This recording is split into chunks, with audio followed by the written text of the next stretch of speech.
Môže niekto vyberať parkovné na pozemku, ktorý mu nepatrí? Odpovede na túto otázku sme hľadali v apríli tohto roku v súvislosti s parkoviskom na ulici Holého v meste Púchov. Zdá sa, že aj po pol roku je naša otázka stále aktuálna. Máte pocit, že by ste mali zaplatiť? Tak už to roky tak funguje, takže myslím si, že áno. Námestie Holého je najväčšou parkovacou plochou v Púchove. Po jej obvodoch sú umiestnené parkovacie automaty otočené dovnútra parkoviska. Za poplatok 30 centov vám vydajú lístok na hodinu parkovania. Ak niekto vyberá na nejakom mieste parkovné, tak musí mať zmluvu alebo nejakú dohodu. Ak nemá, tak robí činnosť nelegálnu. Vlastníkom pozemku pod parkoviskom je Slovenská správa ciest. Slovenská správa ciest nemá uzatvorenú žiadnu nájomnú zmluvu na tento pozemok. Keďže mestá priamo zo zákona nemôžu vyberať parkovné, Púchov prenajal svoje ulice súkromnej spoločnosti Mestskému športovému klubu, ktorý na nich vyberá poplatky za tzv. Regulované dočasné státie. Ako je to s pozemkom pod parkoviskom na ulici Holého, sme sa opýtali priamo tam. Tam sa neplatí, tam to nemáme zmluvne zaviazané. Ale je tu označené ako... Parkovisko je áno, ale nie je v prevádzkovom poriadku. Na lístku, ktorý nám automat vydal, sa však na podiv označenie Holého objavilo.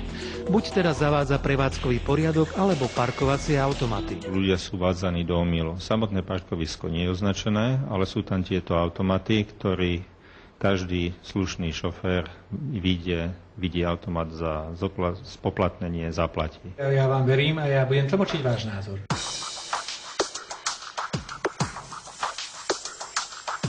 Aj po pol roku sme však našli parkovacie automaty nasmerované dovnútra parkoviska. Poplatok sa dokonca zdvojnásobil z 30 na 60 centov za hodinu. Prečo si kúpite ten lístok? Je tu automat. Tak hádam, že je platené parkovisko. Takže podľa automatu...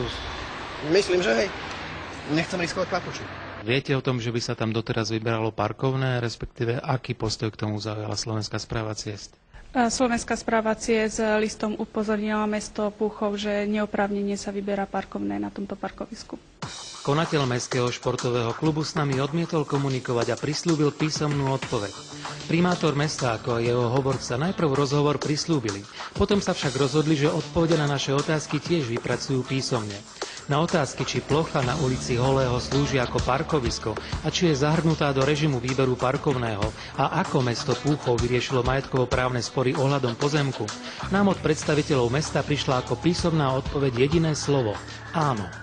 Napokon s nami bola ochotná aspoň telefonicky hovoriť prednostka Mestského úradu. My sme sa dohodli, ale to vám asi odpovedala aj Slovenská správa ciest. A zmenila sa nejako situácia? S mestom Púchom riešime vlastnícke právo k parkovisku ako k investičnej stavbe. Parkovisko na ulici Holého bolo postavené ešte v roku 1975. Mesto Púchov tvrdí, že je majiteľom stavby parkoviska. Toto teleso parkoviska ako inžinierská stavba ostala vo vlastníctve mesta zákonom o majetku obci. No, ale ten pozemok to patril Slovenskej správe. Pozemok tiež pôvodne patril Československému štátu, keby som to chcela sa presne vyjadriť v správe Mestského národného výboru, ale zmluvou, hospodárskou zmluvou o bezodplatnom prevode prešla na Slovenskú správu ciest. To znamená, že tam bol problém to, že tam nebol nájomný vzťah, hej? V minulosti bol, ale potom nebol. Potom nebol a to spôsobovalo tie problémy, na ktoré nás upozorňovali ľudia. Áno. Nájomný vzťah na pozemok však dodnes mesto nemá. Napriek tomu sa na parkovisku na Holého ulici parkovné vyberá. Od mája tohto roku dokonca oficiálne. Parkovisko je totiž zahrnuté v zóne dočasného regulovaného státia. Slová, ktoré Slovenská správa ciest ako majiteľ pozemku adresovala Mestskému športovému klubu a mestu Púchov, však hovoria o niečom inom. Týmto vás preto vyzývame, aby ste bezodkladne odstránili uvedené parkovacie automaty z nášho pozemku, nakoľko na ich umiestnenie nemáte od našej organizácie súhlas. Zároveň tak jednoznačne zabránite vyberaniu parkovného od občanov mesta Púchov na priestranstve, ku ktorému mesto Púchov ani vaša spoločnosť nemá žiadny právny vzťah a teda vás nič k takejto činnosti neoprávňuje. A podľa vás v tejto chvíli je možné vybrať parkovné, keď ešte tam tá dohoda nie je na papieri, respektíve? Ja vám v týchto veciach nie som oprávnený povedať. Ja som vám povedala len o majetkových veciach. Aký je stav teda? No je to jednoznačná situácia. Vlastník stavby odmietol rešpektovať vôľu vlastníka pozemku, napriek tomu, že vôľa vlastníka pozemku je zo zákona prioritná a zaväzuje vlastníka stavby. Je veľa parkovisk, kde vlastník je niekto iný a prevádzkovateľ iný, ale majú právne vyrovnané vzťahy.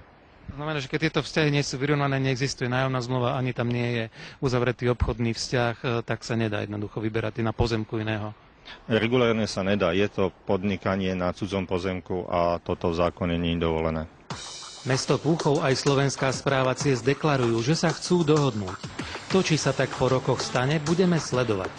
Otázne však je, na ktorej strane v tomto spore stojí záujem občanov mesta Púchov a kto ich záujmy v tomto spore zastupuje. Vy, keby ste vedeli, že parkovisko, na ktorom parkujete, je síce majetkom mesta Púchov, ale pozemok pod ním patrí Slovenskej správe ciest, ktorá si neželá, aby sa tam vyberalo parkovné, zaplatili by ste?